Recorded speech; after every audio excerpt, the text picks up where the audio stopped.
Hello dear viewers, स्वागत है आप सभी का इस वीडियो में। और ये सुपरफ्लुअस एक्सप्रेशंस ये एक टॉपिक है इंग्लिश में। और इंग्लिश का कोई ऐसा एग्ज़ाम्स नहीं होगा, एसएससी का कोई ऐसा एग्ज़ाम्स नहीं होगा, बैंकिंग का कोई ऐसा एग्ज़ाम्स नहीं होगा, या डिफेंस में कोई ऐसा एग्ज़ाम्स नहीं होगा जिसमें सुपरफ्लुअस एक्सप्रेशन से या स्लैंग से क्वेश्चन ना बनते हो। ये टॉपिक बहुत ही अहम है उन सभी स्टूडेंट्स के लिए जो गवर्नमेंट एग्जाम्स के लिए प्रिपरेशन कर रहे हैं। ओके, पहला क्वेश्चन जो इसका सुपरफ्लुअस का मीनिंग होता है more than what is needed. क्या? More than what is needed, यानी कि जरूरत से ज़्यादा। और अनावश्यक चीज़ को क्या बोलते हैं? सुपरफ्लुअस। रिडंडेंट भी कई बार उसका सिनोनिमस क्या होता है, सिनोनिम क्या होता है इसका सुपरफ्लुअस का? Redundant. Okay, see the following common expressions but the word given in bracket makes the following superfluous। Okay, यानी कि जो ये ब्रेकेटेड वर्ड है, ये सारे ही ब्रेकेट में वर्ड दिया गया है। ए जैसे कि टॉल के बाद ही जो ब्रैकेट में टेक्स्ट दिया गया है ना, टॉल के साथ कभी भी टेक्स्ट वर्ड का यूज़ नहीं किया जाता। या तो हम टेक्स्ट बोलेंगे या तो टॉल बोलेंगे, लेकिन ज़्यादातर आपने सुना होगा टिल टॉल टेक्स। बट वो टॉल टेक्स नहीं होता, वो केवल टेक्स होता है। अगर या तो केवल वो टॉल होता है। ओके, उसी तरीके से फैमिली शब्द के साथ मेंबर वर्ड नहीं आता। हालांकि लोग यूज़ करते हैं फैमिली मेंबर, ऐसा नहीं होता। The member of the family होगा। सर और मैडम ऑलरेडी वो रिस्पेक्टेड होते हैं, तो इन लिए इसीलिए उनके साथ रिस्पेक्टेड सर। मॉर्निंग असेंबली में जब कभी भी लोग स्पीच दे रहे होते हैं तो वो बोलते हैं good morning respected sir madam principal. इस तरीके से नहीं होता वो। या तो आप सर बोलो या तो मैम बोलो, रिस्पेक्टेड नहीं आएगा। जैसे कि कोई भी कॉस्टम है, कोई भी रीति है, कोई भी ट्रेडिशन या कोई भी प्रैक्टिस है, वो यूजुअल ही होता है भाई। ट्रेडिशन मतलब होता है क्या? परंपरा। और परंपरा तो हमेशा ही वो यूजुअल है, समान है। ओके, हिडन और सडन। एम्ब्यूस। एम्ब्यूस वर्ड ये बहुत ही इंपॉर्टेंट वर्ड है एयरफोर्स में। एनडीए, सीडीएस और एफ कैट या डिफेंस के किसी भी सेक्टर में अगर हम एम्ब्यूस वर्ड की बात कर लें तो एक अलग ही इम्पोर्टेंस है। वो इम्पोर्टेंस इसलिए है क्योंकि एम्ब्यूस एम्ब्यूस जैसे कि ये बाउंड्री है और इधर ये बाउंड्री है, ये बीच में ही क्या है? बाउंड्री है। ये पूरा ये बाउंड्री है। ओके, और इधर ये दूसरा कंट्री है और इधर ये दूसरा कंट्री है।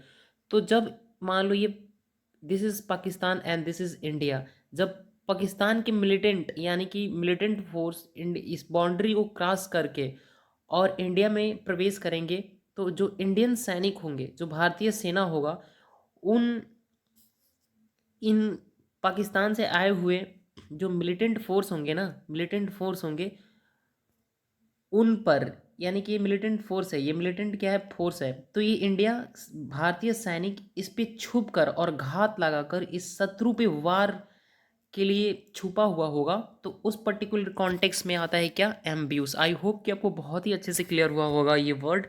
तो एम्ब्यूस वर्ड का यूज़ तब करते हैं जब सैनिक घात लगाकर छुपकर बैठे रहते हैं।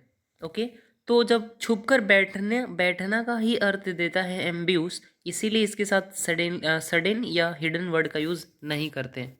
ओके, आई होप कि ये चीज़ क्लियर हुई होगी। अगर कोई चीज़ हमारे आँख से दिख रहा है तो विजिबल है, और विजिबल है तो हमारे आँख को दिखेगा। तो यहाँ पे टू द आइज़ नहीं लिख सकते। टू द आइज़ क्या है? वो इनकरेक्ट है। ओके, जैसे ऑडिबल, अगर कोई चीज़ हमें सुनाई देने योग्य है तो हम कान से ही तो सुनते हैं, तो इसीलिए टू द ईयर्स वहाँ पे नहीं लिखेंगे, वो रॉन्ग होगा। ओके, उसी तरीके से दिया है 12 o'clock।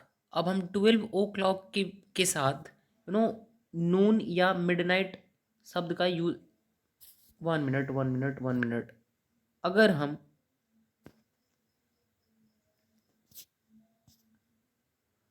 हम नून या मिडनाइट की बात कर रहे हैं तो उस शब्द के साथ हम 12 o'clock नहीं लिखते। क्यों? 12 o'clock का अर्थ है 12 बजे। रात जो नून को भी 12 बजे को ही बोलते हैं, और मिडनाइट में जो 12 बजता है उसको भी 12 बजे के लिए ही यूज़ किया जाता है। तो इन दोनों शब्दों के साथ अगर हम 12 o'clock लिखे ना तो वो सुपरफ्लुअस है। ओके, जैसे कि अगर हम बात करें 6 PM। अब 6 PM का अर्थ ही क्या है? In the evening. तो फिर हम इन द इवनिंग वर्ड का यूज़ नहीं करेंगे। जैसे कि सोल और टो, पाँव की उंगलियों को क्या बोलते हैं? पाँव की उंगलियों को बोलते हैं टो या सोल। तो इसीलिए भाई पाँव की उंगलियों का ही अर्थ देगा टो, तो फिर ऑफ द फीट क्यों यूज़ करें? वो रॉन्ग है। उसी तरीके से आपके सामने दिया गया है शॉर्ट और टाल। शॉर्ट और टाल ऊंचाई ही में तो होगा, तो फिर हाइट वर्ड का यूज़ नहीं करेंगे, इन हाइट नहीं। फेयर और डार्क के साथ इन कंप्लेशन का वर्ड का यूज़ नहीं करते हैं। फ्यू और मेनी के साथ इन नंबर नहीं आता, क्योंकि फ्यू संख्या की ही बात करता है और मेनी भी संख्या की ही बात करता है, तो फिर इन नंबर क्यों? लिटिल और मच क्वांटिटी की बात करता है, तो फिर इसके साथ इन क्वांटिटी यूज नहीं करेंगे। ग्रीन, रेड, ब्लैक रंग की ही तो बात कर रहे हैं, तो फिर इन कलर क्यों? वेदर हमेशा ही वेदर के बारे में बात करेगा, मौसम के बारे में बात करेगा, जो मौसम होगा, तो उसके साथ कंडीशन वर्ड का यूज़ नहीं करते। कैटेस्ट्रॉफ का अर्थ होता है टोटल या कंप्लीट विपत्ति, तो इसीलिए इस शब्द के साथ टोटल और कंप्लीट वर्ड यूज़ नहीं करेंगे। सरप्राइज या शॉक, अगर हम कहीं जा रहे हैं और अचानक कुछ होता है तो हमें शॉक हो जाएगा, या हमने हमने कभी ऐसा सोचा ना हो वो चीज़ हमारे साथ हो जाए, तो वो सडनली हमें शॉक करेगा। तो इसीलिए शॉक और सरप्राइज हमेशा ही अनएक्सपेक्टेड होता है, हम कभी उसकी उम्मीद नहीं किए रहते। इसीलिए सरप्राइज और शॉक ऑलरेडी अनएक्सपेक्टेड का मीनिंग देता है, इसलिए इसके साथ अनएक्सपेक्टेड वर्ड का यूज़ नहीं करेंगे, ना ही सडनली वर्ड का यूज़ करेंगे। लोटा या स्पेक का अर्थ ही होता है छोटा, तो फिर इसके साथ स्मॉल वर्ड का यूज़ नहीं करेंगे। जैसे इम्पल्स, इम्पल्स का मीनिंग होता है अचानक, तो फिर हम इसके साथ सडन का यूज़ नहीं करेंगे। ओके, उसी तरीके से हमारे सामने दिया गया है स्टिल। स्टिल किस रिमेन और परसिस्ट। रिमेन और परसिस्ट, रिमेन मतलब होता है रहना और परसिस्ट मतलब लगे रहना, तो फिर स्टिल वर्ड का यूज़ नहीं करेंगे, तो भी इसका ये स्टिल वर्ड नहीं आएगा यहाँ। हेवन, हेवन का अर्थ ही होता है क्या? बंदरगाह, ऐसा स्थान जो बहुत ही सेफ हो, बहुत ही क्या हो, सुरक्षित हो। तो जब हेवन का अर्थ ही है सुरक्षित, तो फिर सेफ क्यों इसके साथ नहीं आएगा? ये सेफ नहीं आएगा। ओके, द रीज़न वाई के द रीज़न वाई का अर्थ क्या है? बिकॉज, इसीलिए इस शब्द के साथ हम बिकॉज वर्ड का यूज़ नहीं करेंगे। हम बिकॉज वर्ड का यूज़ नहीं करेंगे। द रीज़न वाई के साथ दैट का यूज़ करते हैं। किस चीज़ का यूज़ करेंगे? दैट का यूज़ करेंगे। रिकॉर्ड, हमारे सामने क्या है? रिकॉर्ड। रिकॉर्ड का अर्थ होता है पहले से अगर कोई चीज़ हमारे पास हो, तो फिर प्रे का भी मीनिंग क्या होता है? प्रे मतलब भी होता है बिफोर। जब हम बिफोर की ही तो बात कर रहे हैं ना, रिकॉर्डेड कोई चीज़ पहले से होगी, तो फिर यहाँ पे प्रे वर्ड का यूज़ नहीं करेंगे। यहाँ पे जो प्रे वर्ड है ना, यहाँ पे इसका यूज़ नहीं करेंगे। ओके, दूसरा है ट्विंस। ट्विंस मतलब होता है जुड़वे भाई या जुड़वे बहन को बोलते हैं। जब एक ही साथ पे एक ही टाइम पे दो बच्चे होते हैं, दो बच्चों का जन्म होता है, तो उनको क्या बोलते हैं? ट्विंस। और ट्विंस ट्विंस शब्द के साथ सिस्टर्स या ब्रदर्स वर्ड का यूज़ नहीं करेंगे। ये क्या है? सुपरफ्लुअस है। उसी तरीके से अगर हम बात करें एक्सपीरियंस, हिस्ट्री और रिकॉर्ड, अभी मैंने क्या बोला? अगर हम कोई एक्सपीरियंस है, अगर मैं टीचिंग ही कर रहा हूँ, मैं पढ़ा रहा हूँ, इतने दिनों से पढ़ा रहा हूँ, तो मेरे पास एक्सपीरियंस है। एक्सपीरियंस मतलब क्या? कि मैं पास्ट में इतने दिनों से ये चीज़ को कर रहा हूँ, इसलिए मेरे पास क्या है? अनुभव है। तो अनुभव हमेशा ही पास्ट होता है, उसके साथ पास्ट वर्ड का यूज़ नहीं करेंगे। अगर हम हिस्ट्री की बात करें, इतिहास की बात करें, तो सबको पता है कि हमारे हमारे पास्ट को ही हम क्या बोलेंगे? हिस्ट्री बोलेंगे। तो फिर पास्ट हम इसके साथ वर्ड यूज़ नहीं कर सकते। रिकॉर्ड अभी मैंने बताया कि पहले से होगा, तो फिर इसके साथ प्रे और पास्ट वर्ड का यूज़ नहीं कर सकते। म्यूचुअल फ्रेंड के साथ, म्यूचुअल फ्रेंड होता है। म्यूचुअल फ्रेंड जब हम फेसबुक पे लिखते हैं ना म्यूचुअल म्यूचुअल फ्रेंड, जी वो म्यूचुअल फ्रेंड नहीं होता, वो कॉमन फ्रेंड होता है। कौन सा फ्रेंड होता है? हम कॉमन फ्रेंड बोल सकते हैं। कॉमन फ्रेंड हम बोल सकते हैं, बट हम म्यूचुअल फ्रेंड नहीं बोल सकते। अगर हम म्यूचुअल फ्रेंड कह रहे हैं तो ये ग्रामेटिकली क्या है? रॉन्ग है। तो इसीलिए म्यूचुअल को हम किससे रिप्लेस करेंगे? कॉमन से, यानी कि कॉमन फ्रेंड होगा लेकिन म्यूचुअल फ्रेंड कभी नहीं होता। पेन और पिन शब्द के साथ नंबर वर्ड का यूज़ नहीं करते, क्योंकि पेन और पिन का ही अर्थ होता है नंबर। एच HIV, HIV का अर्थ ही है क्या? वायरस। तो फिर इसके साथ हम वायरस वर्ड का यूज़ नहीं कर सकते। ओके, एटीएम, एटीएम जिससे वोटिंग होती है, जिससे इलेक्शन में यूज़ किया जाता है, एक तरीके का मशीन है। एटीएम एक तरीके का मशीन है। जब ऑलरेडी एक एटीएम मशीन है तो फिर इसके साथ हम मशीन वर्ड का यूज़ क्यों करें? ये रॉन्ग है। जैसे कि ईवीएम, सॉरी एटीएम से पैसे निकालते हैं ना, सॉरी सॉरी। और ईवीएम, ईवीएम एक ऐसा मशीन है जिससे हम वोटिंग कराते हैं। तो एक ये ऑलरेडी मशीन है, इसलिए इसके साथ मशीन वर्ड का यूज़ नहीं करेंगे। Okay. Cousin, cousin, cousin, CUSION, cousin. Cousin का अर्थ ही होता है ब्रदर या सिस्टर। क्या? ब्रदर और सिस्टर। तो जब इसका अर्थ ही है ब्रदर या सिस्टर, तो इसके साथ हम जब ब्रदर और सिस्टर वर्ड का यूज़ करेंगे तो वो सुपरफ्लुअस होगा, वो रॉन्ग होगा। इसलिए कज़न शब्द के साथ ब्रदर और सिस्टर का प्रयोग नहीं करते हैं। ओके, आई होप कि ये क्लियर हुआ होगा आपको। तो ये दोनों रॉन्ग है यूजेस। ओके।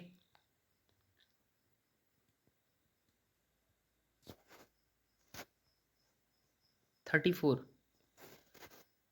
मैं एक चीज़ बता दूं, एडाज, क्लीच, ट्रेडिशन, प्रोवर्ब वो कहावत होती है। एडाज मतलब होता है कहावत, मैक्सिम का भी अर्थ होता है कहावत, क्लीच कहावत, ट्रेडिशन, ट्रेडिशन परंपरा जो बहुत समय पहले से चलता हुआ आ रहा हो। प्रोवर्ब्स मतलब कहावतें जो बहुत पहले से कही जाती हैं। ओके, एडाज मतलब कहावतें। तो अगर कोई चीज़ बहुत पहले से, बहुत पुराने ज़माने से चली आ रही है तो वो हमारे लिए ओल्ड ही होगा। तो अगर वो ऑलरेडी ओल्ड है तो फिर ओल्ड वर्ड का यूज़ क्यों करें? ओल्ड वर्ड, ये तो रॉन्ग है। ओके। उसी तरीके से अगर हम यूज़ करें प्लेटिट्यूड, प्लेटिट्यूड का अर्थ होता है घिसी पिटी बात को हम बोलते हैं। ओके। क्लीच का भी अर्थ वही होता है। तो अगर हम ऑलरेडी घिसी पिटी की बात कर रहे हैं तो ओवर यूज्ड का यूज़ नहीं कर सकते ना हम इसके साथ। ये तो सुपरफ्लुअस इसको बता रहा है, बना रहा है। उसी तरीके से अगर हम बात करें नॉस्टैल्जिया, नॉस्टैल्जिया मतलब होता है आतिथ्य की ललक, मतलब जो अपने पास्ट में जाके बहुत अपने पास्ट के बारे में जो बहुत ज़्यादा सोचता हो। तो नॉस्टैल्जिया का अर्थ ही होता है पास्ट से रिलेटेड। तो फिर इसके साथ हम पास्ट वर्ड का यूज़ नहीं कर सकते। ओके। मीट शब्द के साथ ईच अदर या वन अनदर का यूज़ नहीं करते। I am going to meet you, I am going to meet शब्द के साथ ईच अदर और वन अनदर का प्रयोग सुपरफ्लुअस है, इसलिए इनके साथ मीट वर्ड के साथ ईच अदर और वन अनदर का यूज़ नहीं करेंगे।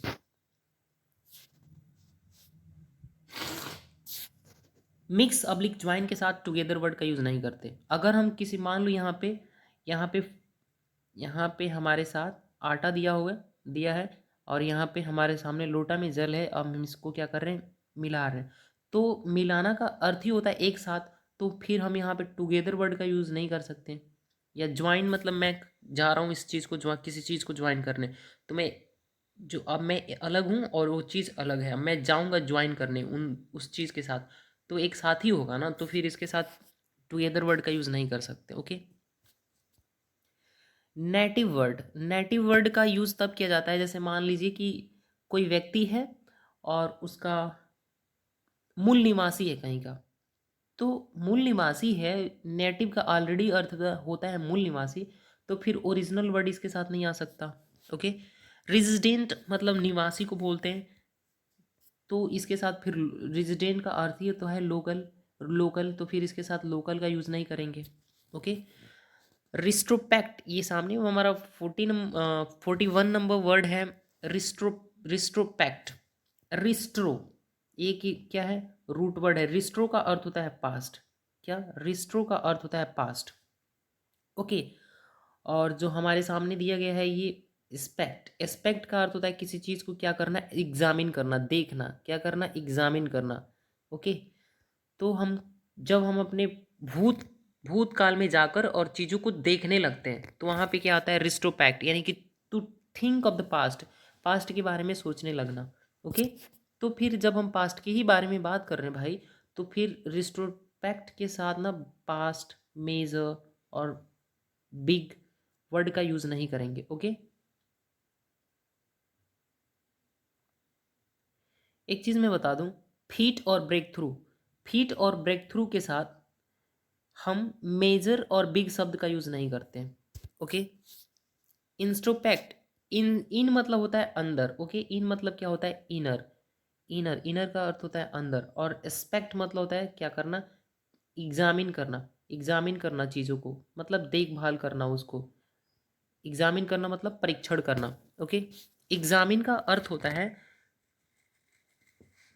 आत्म स्वयं के अंदर झांक के देखना। ओके, तो जब हम स्वयं के बारे में बात कर रहे हैं, जब इंस्ट्रोस्पेक्ट का अर्थ ही होता है स्वयं, तो फिर इसके साथ अगर हम यूज करें माई सेल्फ या योर सेल्फ या हर सेल्फ, इट सेल्फ, तो रॉन्ग होता है। ओके, सुपरफ्लुअस बनाता है। कोई ब्लंडर का अर्थ होता है बहुत बड़ी मिस्टेक, BLUNDER, ब्लंडर का अर्थ होता है बहुत बड़ी मिस्टेक, यानी कि बिग मिस्टेक। तो ब्लंडर अपने आप में ऑलरेडी वो बिग मिस्टेक होता है, इसीलिए इसके साथ ना ही तो हम बिग का यूज़ करते हैं और ना ही मिस्टेक वर्ड का यूज़ करते हैं। लेग का अर्थ ही होता है पीछे, इसलिए लेग के साथ बिहाइंड वर्ड का यूज़ नहीं करेंगे। ये 46 नंबर वर्ड बहुत ही इंपॉर्टेंट है, आप भी यूज़ कर रहे होंगे अपने डे टू डे लाइफ में। एक गिफ्ट वर्ड, GIFT, गिफ्ट। जब हम किसी चीज़ किसी व्यक्ति को गिफ्ट देते हैं तो क्या हम उससे पैसे लेते हैं?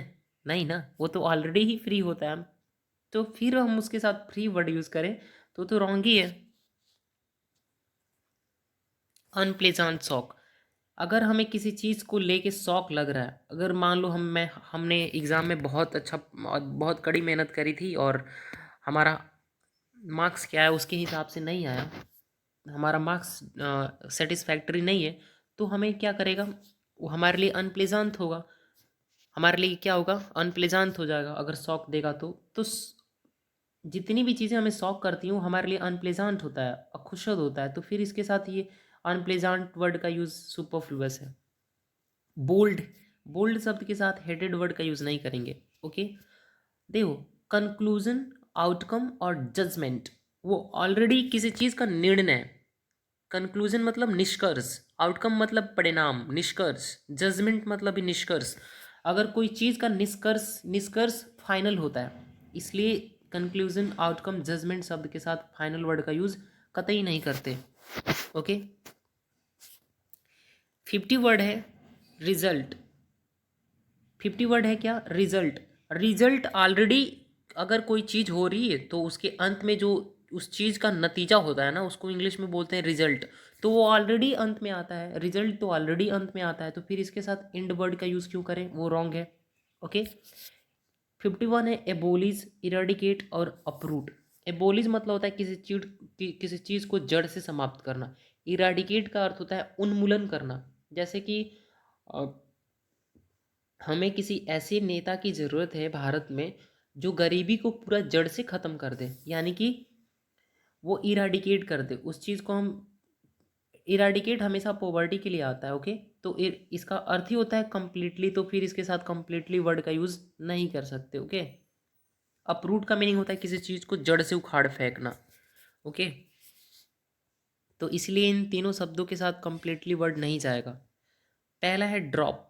ड्रॉप का अर्थ ही होता है कोई चीज़ जब नीचे टपकती है, जैसे कि ये कर अ ड्रॉप ऑफ वाटर, एक जल का बूंद जब नीचे टपकता है ना, तो ड्रॉप मतलब होता है ये नीचे आना, नीचे टपकना, तो फिर इसके साथ अगर डाउन वर्ड का प्रयोग करें तो रॉन्ग होगा। ओके, नेक्स्ट है 53 अर्लियर लेटर। लेटर और अर्लियर, अर्लियर मतलब पहले और लेटर मतलब बाद में, ये टाइम को ही तो इंडिकेट कर रहा है ना, तो इंडिकेट जब टाइम को कर रहा है तो इसके साथ इन टाइम नहीं आएगा, वो सुपरफ्लुअस है। 54 दिया है सर्कुलेट। सर्कुलेट का अर्थ होता है चारों तरफ क्या करना, उसको ले जाना। जैसे हमारे बॉडी में जितने भी नर्व्स हैं, हमारे ब्लड को क्या करती हैं, सर्कुलेट करती हैं। ओके, तो वहाँ पे अराउंड वर्ड नहीं आता सर्कुलेट के साथ। कम्यूट के साथ टू एंड फ्रो नहीं आता। ओके, ऑटोबायोग्राफी, ऑटोबायोग्राफी शब्द के साथ ओन वर्ड का यूज़ कैसे करोगे आप, क्योंकि नहीं कर सकते ना। ऑटो का अर्थ ही होता है सेल्फ, क्या, सेल्फ, जो आत्मजीवनी को बोलते हैं। किस चीज़ को बोलते हैं, ऑटो का मीनिंग क्या होगा, सेल्फ। ठीक है, इसीलिए जब सेल्फ की बातें कर रहे हो तो फिर ओन वर्ड यूज़ नहीं कर सकते हम स्टेटमेंट में। इसी तरीके से हमारे सामने है मोमेंट। समरी, समरी का अर्थ होता है सारांश, संक्षिप्त, सरसरी। और मोमेंट का अर्थ होता है एक पल, एक क्षण, मतलब बहुत ही छोटी यूनिट, के लिए आता है तो वो संक्षिप्त होगा, संक्षिप्त या तो जब कोई चीज़ ऑलरेडी संक्षिप्त थे, मोमेंट और समरी ऑलरेडी संक्षिप्त होता है, इसलिए इसके साथ ब्रीफ वर्ड का यूज़ कभी नहीं करेंगे। अगर हम एक्सपर्टाइज वर्ड की बात करें तो एक्सपर्टाइज शब्द के अंदर स्पेशल वर्ड की मीनिंग अंतर्निहित है और इसीलिए इस एक्सपर्टाइज शब्द के साथ ही स्पेशल वर्ड का यूज़ नहीं कर सकते हैं। ओके, फैक्ट, तथ्य, तथ्य का अर्थ ही है तथ्य, सच्चाई। तो एक्चुअल और रियल हम फिर कैसे यूज़ करेंगे इसके साथ, ये तो रॉन्ग हुआ ना। प्रॉक्सिमिटी और इंटीमेसी का अर्थ होता है निकटता, क्या, निकटता। तो अगर इसका ऑलरेडी अर्थ है निकटता तो फिर क्लोज वर्ड क्यों यूज़ करें। रेपेलिका फैसिमली, ओके, रेपेलिका फैसिमली या जिरक्स का अर्थ होता है एक जैसा, हूबहू। तो फिर इसके साथ एग्जैक्ट वर्ड का यूज़ कर ही नहीं सकते। मर्ज, ये लिखा है 62 मर्ज, मर्ज का अर्थ ही होता है एक साथ, तो फिर टुगेदर क्यों आएगा इसके साथ। एक्सीड का अर्थ होता है इससे ज़्यादा होना, तो जब इसका अर्थ ही होता है इससे ज़्यादा होना तो फिर मोर देन वर्ड का यूज़ इसके साथ नहीं करते, वो सुपरफ्लुअस बनाता है। ओके, अगर हम किसी मोब की बात करें, अगर हम किसी भीड़ की बात करें, MOB, मोब, ठीक है, या हम किसी क्राउड की बात करें, CROWD, क्राउड, ये दोनों शब्द का अर्थ होता है